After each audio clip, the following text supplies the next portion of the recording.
അതായത് P C George cyanide ഉൽപ്പാദിപ്പിക്കുന്ന ഫാക്ടറിയാണത്രേ. ഒരു സ്ത്രീ ആക്രമിക്കപ്പെട്ടാൽ ഇരയ്ക്കൊപ്പം നിൽക്കുക എന്നുള്ളതല്ല, വേട്ടക്കാരനൊപ്പം നിന്നാലേ തന്നെ ആരെങ്കിലും 10 പേര് ശ്രദ്ധിക്കൂ എന്ന് വിചാരിക്കുന്നവരാണ് പി സി ജോർജ്. അതുകൊണ്ടാണ് വി ഡി സതീശൻ അങ്ങനെ പറഞ്ഞത്. ഈ ശശി തരൂർ എന്നൊക്കെ പറഞ്ഞ വെറും ഊതി വീർപ്പിച്ച വിലൂൺ മാത്രമാണ് എന്ന് പറഞ്ഞു. CPM അടുത്ത 2026 നടക്കാൻ പോകുന്ന തെരഞ്ഞെടുപ്പിൽ 8 നിലയിൽ പൊട്ടും. അപ്പോൾ അതിൽ നിൽക്കുന്നുണ്ട്, പ്രയോജനമില്ല. ഇവിടെ വന്നു കഴിഞ്ഞാൽ ഗുരുവായൂർ ദേവസ്വം ബോർഡ് പിടിക്കാം. നമസ്കാരം. സ്നേഹത്തിൻ്റെ മൊത്തക്കച്ചവടക്കടയിലേക്ക് കയറി ചെന്ന സന്ദീപ് വാര്യർ കോൺഗ്രസിലേക്ക് ചെന്ന കാര്യമാണ് പറയുന്നത്. സന്ദീപ് വാര്യർ റിയാദിൽ ഒരു പരിപാടിയിൽ പങ്കെടുക്കാൻ ചെന്നു. ചില കാര്യങ്ങൾ തുറന്നു പറഞ്ഞു, ചില കാര്യങ്ങളിൽ വസ്തുതയുണ്ട് എന്ന് നമുക്ക് തന്നെ അറിയാം. പി സി ജോർജ് സയനൈഡ് ഉൽപ്പാദിപ്പിക്കുന്ന ഫാക്ടറി എന്നാണ് പി സി ജോർജിനെ കുറിച്ച് വിശേഷിപ്പിച്ചത്. രസം മറ്റൊന്നുമല്ല, ഇവരെയൊക്കെ പുകഴ്ത്തിപ്പറഞ്ഞ അതേ നാവ് കൊണ്ട് തന്നെ ഇത്തരത്തിലുള്ള വാക്യങ്ങൾ പറയുമ്പോൾ നമുക്ക് തോന്നുന്ന ഒരു ഈർച്ചയുണ്ടല്ലോ, ഒരു അമർഷം അല്ലെങ്കിൽ ഒരു ഈർഷ്യ എന്നൊക്കെ പറയുന്ന ഒരു സാധനമുണ്ട്, നമുക്ക് ഉണ്ടാകുന്ന ഒരു ഫീലിംഗ് ആണിത്. ഇതാണിപ്പോൾ സന്ദീപ് വാര്യർ പറഞ്ഞിരിക്കുന്നത്. അതായത് പി സി ജോർജ് സയനൈഡ് ഉൽപ്പാദിപ്പിക്കുന്ന ഫാക്ടറിയാണത്രേ. സത്യമാണോ പറഞ്ഞത്? നമുക്കറിയാം. പി സി ജോർജ് നാവെടുക്കുന്നത് ഇമാതിരി തോന്നിവാസം പറയുന്നതിനും അവിടൊപ്പം ആഹാരം രുചിച്ചു നോക്കുന്നതിനും വേണ്ടി മാത്രമായിരിക്കും. ചിലപ്പോൾ നമ്മൾ ചിന്തിക്കാറുണ്ട്, പി സി ജോർജ് ഈ വാ കൊണ്ട് തന്നെയല്ലേ ആഹാരം കഴിക്കുന്നത് എന്ന് നമ്മൾ ചിന്തിച്ചു പോകാറുണ്ട്. കാര്യം അത്രയ്ക്ക് നികൃഷ്ടമായ പല വാക്യങ്ങളും പറഞ്ഞിട്ടുണ്ട്. നമുക്കറിയാം പി സി ജോർജ് എവിടെയൊക്കെ നിന്നിട്ടുണ്ടോ അവിടെയെല്ലാം കുളം തോണ്ടിയ ചരിത്രമാണ് പി സി ജോർജിനുള്ളത്.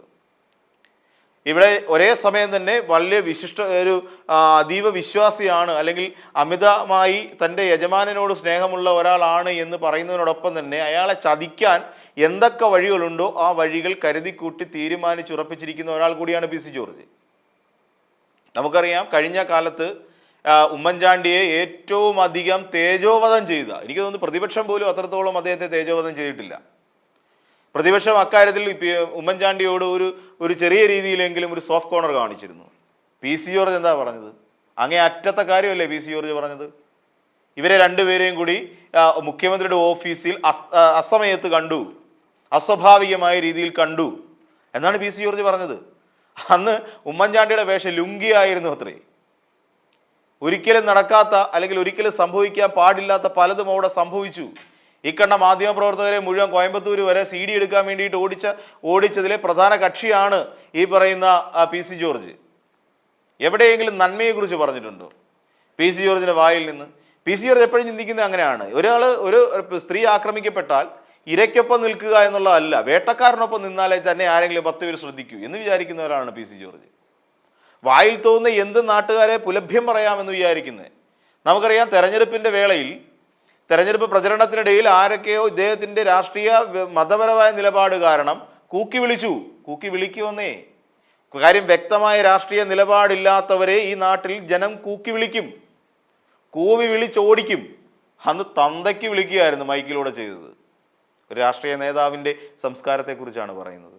തന്തയ്ക്ക് വിളിക്കുകയായിരുന്നു പച്ചയ്ക്ക്. ആ വാഹനത്തിൽ നിന്നുകൊണ്ട്, പ്രചരണ യാത്രയ്ക്കിടയിൽ ആ വാഹനത്തിൽ നിന്നുകൊണ്ട് തന്തയ്ക്ക് വിളിച്ച ഒരു പി സി ജോർജിനെ നമുക്കറിയാം. അപ്പോൾ സന്ദീപ് വാര്യർ പറഞ്ഞ യാഥാർത്ഥ്യമാണ്. അതിനുശേഷം ജനപക്ഷം എന്ന് പറയുന്ന ഒരു പാർട്ടി രൂപീകരിച്ച് കുറേയധികം ആൾക്കാരെ കൂട്ടിച്ചേർത്തു. ജനപക്ഷത്തിൻ്റെ നേതാവായി മാറി. ഇവിടെ തോക്കും കൊണ്ട് നടന്നു അല്ലേ. പിന്നീട് ഇപ്പോൾ മുസ്ലിങ്ങളെ കണ്ണു കീറിയിട്ടുണ്ടെങ്കിൽ കണ്ടുകൂടാ. ഒന്ന് ആലോചിച്ച് നോക്കൂ. പൂഞ്ഞാറിൽ ഇവിടെ മുസ്ലിങ്ങളുടെ വോട്ട് കൊണ്ട് ജയിച്ച് കയറിയിട്ടാണ് ആദ്യം MLA ആവുന്നതും ചീഫ് വിപ്പ് ആവുന്നതും ഒക്കെ. എന്നിട്ട് ആ ജനങ്ങളെ തള്ളി പറഞ്ഞില്ലേ? സ്വന്തം മണ്ഡലത്തിലുള്ള ജനങ്ങളെ തള്ളി പറഞ്ഞില്ലേ പി സി ജോർജ്? അവരൊക്കെ തീവ്രവാദികളാണെന്നും മതപരമായ നിലപാടുകൾ കൊണ്ട് ജീവിക്കുന്നവരാണ് എന്ന്, ന്യൂനപക്ഷ വർഗീയവാദികളാണ് അവരെന്നൊക്കെ പച്ചയ്ക്ക് വിളിച്ച് പറഞ്ഞില്ലേ ഈ പി സി ജോർജ്? അപ്പോൾ ഈ പി സി ജോർജിൻ്റെ എവിടെയാണ് രാഷ്ട്രീയ ധാർമ്മികത? പി സി ജോർജിൻ്റെ രാഷ്ട്രീയ ധാർമ്മികത എന്ന് പറഞ്ഞാൽ കൊട്ടത്തേങ്ങയാണ്. ഒരു പ്രയോജനമില്ലാത്ത സാധനം. അതാണ് പി സി ജോർജിൻ്റെ രാഷ്ട്രീയ ധാർമ്മികത എന്ന് വെച്ചാൽ. അതിനുശേഷം പി സി ജോർജ് എന്താ ചെയ്തത്? സ്വന്തം കൂടെ നിന്ന അണികളെ പോലും വിശ്വാസവഞ്ചന നടത്തിക്കൊണ്ട് നേരെ BJP പാളയത്തിലേക്ക് അഭയം തേടി. എന്ത് ലക്ഷ്യം വെച്ചുകൊണ്ട്? വരാൻ പോകുന്ന ലോക്സഭാ തെരഞ്ഞെടുപ്പിൽ തനിക്കൊരു സീറ്റ് വേണം എന്നുള്ള മോഹത്തോടു കൂടി പി സി ജോർജ് എന്ന് ചാടിക്കൊടുത്തു. അങ്ങനെ ചാടിക്കൊടുത്ത് ഒരാളെ പിന്നെ സയനൈഡിൻ്റെ ഫാക്ടറി എന്നല്ലാതെ പിന്നെ എന്താ വിളിക്കേണ്ടത്? അങ്ങനെ തന്നെ വിളിക്കേണ്ടി വരും. എന്നിട്ട് അവിടെ പത്തനംതിട്ടയിൽ ഒരു സ്ഥാനാർത്ഥിയെ BJP തീരുമാനിച്ചു, അനിൽ ആന്റണി. എന്നിട്ട് ആദ്യഘട്ടത്തിൽ എന്താ ചെയ്തേ? അനിൽ ആന്റണിയെ തള്ളിപ്പറഞ്ഞു. ഇതിനെയൊക്കെ ആരറിയാനാ എന്നാണ് പി സി ജോർജ് ചോദിച്ചത്. അല്ലെ, മണ്ഡലത്തിനെ കുറിച്ച് അറിയാവുന്ന, മണ്ഡലത്തിലുള്ളവർക്ക് അറിയാവുന്ന ഒരാളെയല്ലേ നിർത്തേണ്ടത്? അതിനിപ്പോൾ പി സി ജോർജ് നിന്നാലും ബി ജെ പിയുടെ സ്ഥാനാർത്ഥിയാണ്ട് പത്തനംതിട്ടയിൽ അങ്ങ് തോക്കും, അത് വേറൊരു കാര്യം. എന്നിരുന്നാലും തൻ്റെ സ്ഥാനാർത്ഥിക്ക് കൊടുക്കേണ്ട യാതൊരു പരിഗണനയും പി സി ജോർജിൻ്റെ ഭാഗത്ത് നിന്നുണ്ടായില്ല എന്നുള്ളതാണ് യാഥാർത്ഥ്യം. എന്നിട്ട് പിന്നീട് എപ്പോഴും ഒരു മുസ്ലിങ്ങളെ കണ്ടു കഴിഞ്ഞ ഉടൻ തന്നെ അവരെന്തോ വർഗീയവാദികളാണ്, അല്പം താടി നീട്ടി വളർത്തിയ തലയിൽ ഒരു തൊപ്പി വെച്ചിട്ടുള്ള എല്ലാവരും വർഗീയവാദികളാണ് എന്നുള്ള ഒരു വിഷം ചീറ്റിക്കൊണ്ടിരിക്കുന്ന ഒരാളാണ്. ഇതിനു മുമ്പ് ഒരു ശശികലയുണ്ടായിരുന്നു. അവരായിരുന്നു വർഗീയ വിഷം ഈ പറയുന്ന സംസ്ഥാനത്ത് മുഴുവൻ വ്യാപിപ്പിച്ചത്. ഇവിടെ സാധാരണപ്പെട്ട ഹിന്ദുക്കളുടെ മനസ്സിലേക്ക് മുസ്ലിങ്ങളും ഏകോദര സഹോദരന്മാരെ കഴിഞ്ഞു പോയെന്നൊരു നാട്ടിൽ ഹിന്ദുക്കളുടെ മനസ്സിലേക്ക് കൊടിയ വർഗീയ വിഷം പ്രസരിപ്പിച്ച വേറൊരാളായിരുന്നു ഈ പറയുന്ന ശശികല എന്ന് പറയുന്ന ഒരാൾ. അതുകൊണ്ട് തന്നെ അവർക്ക് വിഷകല എന്നൊരു പേരും ജനങ്ങൾ കൊടുത്തു. അതേപോലെ വന്ന ഒരാളാണ് പി സി ജോർജ്. ഇപ്പം അങ്ങനെയാണ് പറയുന്നത്, വർഗീയ വിഷം തുപ്പിക്കൊണ്ടിരിക്കുകയാണ്. വിഷം തുപ്പുക എന്ന് പറയുന്നതാണ് ശരി. അപ്പോൾ അങ്ങനെയുള്ള ഒരാൾ സയനൈഡിന് തുല്യമാണ്, അല്ലെങ്കിൽ സയനൈഡ് ഉണ്ടാക്കുന്ന ഫാക്ടറി ആണെന്ന് സന്ദീപ് വാര്യർ പറഞ്ഞാൽ അതിൽ തെറ്റൊന്നും പറയാനില്ല. പിന്നെ മറ്റൊരു കാര്യം എന്നും പറയുന്ന പോലെ പറഞ്ഞു, വിദ്വേഷത്തിൻ്റെ ഫാക്ടറിയിൽ നിന്ന് സ്നേഹം വിൽക്കുന്ന കടയിലേക്ക് വന്നതിൽ സന്തോഷമുണ്ട്, താനിത് നേരത്തെ ചെയ്യേണ്ടതായിരുന്നു എന്ന് പറഞ്ഞു സന്ദീപ് വാര്യർ റിയാദിൽ. സത്യത്തിൽ കോൺഗ്രസ് പാർട്ടിയിൽ ഒരു വിദ്വേഷവുമില്ല. കോൺഗ്രസ് പാർട്ടിയെ സംബന്ധിച്ചിടത്തോളം കോൺഗ്രസ് പാർട്ടിയിൽ പരസ്പരം സ്നേഹിച്ചും സന്തോഷിച്ചും കെട്ടിപ്പിടിച്ചും ഉമ്മ വെച്ചും ഒക്കെ നടക്കുന്ന നേതാക്കന്മാരാണല്ലോ കോൺഗ്രസ് പാർട്ടിയിലുള്ളത്. നമുക്കറിയാം അവരെയൊക്കെ. വി ഡി സതീശനും കെ സുധാകരനും തമ്മിൽ കണ്ടു കഴിഞ്ഞ് ഉടനെ ഓടി വന്ന് കെട്ടിപ്പിടിക്കുന്നു, എൻ്റെ സുധാകരേട്ടാ എന്ന് വിളിച്ചുകൊണ്ട് വി ഡി സതീശൻ വരുന്നു, എൻ്റെ പൊന്ന് വി ഡി മോനെ എന്നും പറഞ്ഞിട്ട് വി ഡി സതീശനെ കെട്ടിപ്പിടിക്കുന്ന നിരന്തര കാഴ്ചകൾ നമ്മൾ കണ്ടുകൊണ്ടിരിക്കുകയല്ലേ. അപ്പോൾ അതുകൊണ്ട് അവിടെ വിദ്വേഷമില്ല, അവിടെ സ്നേഹം മാത്രം വിപണനം ചെയ്തുകൊണ്ടിരിക്കുകയാണ്. ഇവർ രണ്ടുപേരെയും കുറിച്ച് നല്ല ഒരു വാക്ക് പറയാൻ ഇന്നുവരെ രമേശ് ചെന്നിത്തലയ്ക്ക് കഴിഞ്ഞിട്ടില്ല, കെ മുരളീധരന് കഴിഞ്ഞിട്ടില്ലല്ലോ. ഇവിടെ നമുക്കറിയാം ശശി തരൂര് മലബാർ പര്യടനം നടത്തിയപ്പോൾ ആ ശശി തരൂരിനെ ഊതി വീർപ്പിച്ച ബലൂണുകളെന്നാണ് വിളിച്ചത് വി ഡി സതീശൻ അല്ലേ. നമുക്കറിയാം അവിടെ വിദ്വേഷമില്ല, ആ സ്നേഹം കൊണ്ടാണ് വിളിച്ചത്. കാര്യം കുഞ്ഞുങ്ങൾക്ക് സ്നേഹപൂർവ്വം നമ്മൾ വാങ്ങിക്കൊടുക്കുന്ന സാധനമാണല്ലോ ഊതി വീർപ്പിച്ച ബലൂൺ അല്ലേ. അതൊക്കെ പൊട്ടും, അതിനൊക്കെ എത്ര ആയുസ് ഉണ്ടാവും എന്നുള്ളത് നമുക്ക് രണ്ടാമത്തെ ചോദ്യം. അതുകൊണ്ടാണ് വി ഡി സതീശൻ അങ്ങനെ പറഞ്ഞത്, ഈ ശശി തരൂർ എന്നൊക്കെ പറഞ്ഞ വെറും ഊതി വീർപ്പിച്ച ബലൂൺ മാത്രമാണ് എന്ന് പറഞ്ഞത്. അപ്പോൾ അത്ര സ്നേഹം അവിടെ ഇങ്ങനെ നിറഞ്ഞു കവിഞ്ഞൊഴുകുകയാണ്. പാരസ്പര്യത്തിൻ്റെ ഒരു വലിയ ബഹിർസ്ഫുരണം കോൺഗ്രസ് പാർട്ടിയിൽ നമുക്ക് കാണാൻ കഴിയുന്നു എന്നുള്ളതാണ് യാഥാർത്ഥ്യം. അപ്പോൾ അതുകൊണ്ട് സന്ദീപ് വാര്യർജി പറഞ്ഞത് ശരിയാണ്, സ്നേഹത്തിൻ്റെ കടയിലേക്ക് വന്ന് കയറുകയാണ്. അവിടെ സ്നേഹം അങ്ങ് വിൽക്കാൻ വെച്ചിരിക്കുകയാണ്. അവിടെ സ്നേഹം ആരെങ്കിലും വന്ന് കയറി കഴിഞ്ഞാൽ ഉടനെ കുറേ ഒരു 10 കിലോ സ്നേഹം എടുത്ത് അങ്ങ് കൊടുക്കുക കയ്യിൽ അല്ലേ. ഇതാണ് അവിടെ കോൺഗ്രസ്സിൽ. അപ്പോൾ അതിലേക്ക് വന്നതിൽ എനിക്ക് വളരെ സന്തോഷമുണ്ട് എന്ന് സന്ദീപ് വാര്യർ പറയുന്നുണ്ട് അല്ലേ. ആ സ്നേഹത്തിൻ്റെ കട എന്ന് വിശേഷിപ്പിച്ചത് അതുകൊണ്ടാണ്. ഇപ്പോൾ ഇവിടുത്തെ സ്നേഹക്കൂടുതൽ കാരണം ദീപാദാസ് മുൻഷി വരെ ഞാനിപ്പോൾ രാജിവെച്ച് പുറത്തു പോയി, ഇവിടെ കൊണ്ട് എന്നെ കൊണ്ടൊന്നും വയ്യ എന്ന് നോക്കി നടത്താൻ അല്ലേ. ഇവരെയൊക്കെ ഞാൻ എങ്ങനെ മേയിച്ചൊന്ന് നടക്കും എന്നുള്ള ചിന്തയിൽ ദീപാദാസ് മുൻഷി പറഞ്ഞു ഇത്രയേ ഉള്ളൂ, 10 കാളകളെ മേയിക്കാം, പക്ഷേ ഈ പറയുന്ന കോൺഗ്രസ് നേതാക്കന്മാരെ എല്ലാം ഒരുമിച്ച് കൊണ്ടുപോകാൻ കഴിയില്ല എന്ന് പേടിച്ച് നടക്കുന്നവരാണ് ദീപാദാസ് മുൻഷി. ഇത് പേടിച്ചിട്ട് രാജിവെക്കാൻ പോവുക. ഇവരെയൊക്കെ എങ്ങനെ കൊണ്ടു നടക്കും? 10 പേരുണ്ടെങ്കിൽ 10 അഭിപ്രായം. നമ്മുടെ കയ്യിലെ വിരലുകൾ പോലെയാണ്, 5നും 5 വലിപ്പമാണ് അല്ലേ. ഇതുപോലെയാണ് കോൺഗ്രസ്സുകാർ. അവിടെയാണ് സ്നേഹം വിൽക്കാൻ വെച്ചിരിക്കുന്നത്. കിലോ കണക്കിന് തൂക്കി വിൽക്കാൻ വെച്ചിരിക്കുകയാണ് സ്നേഹം. അതിന് ചില അടിയറവുകൾ വേണം.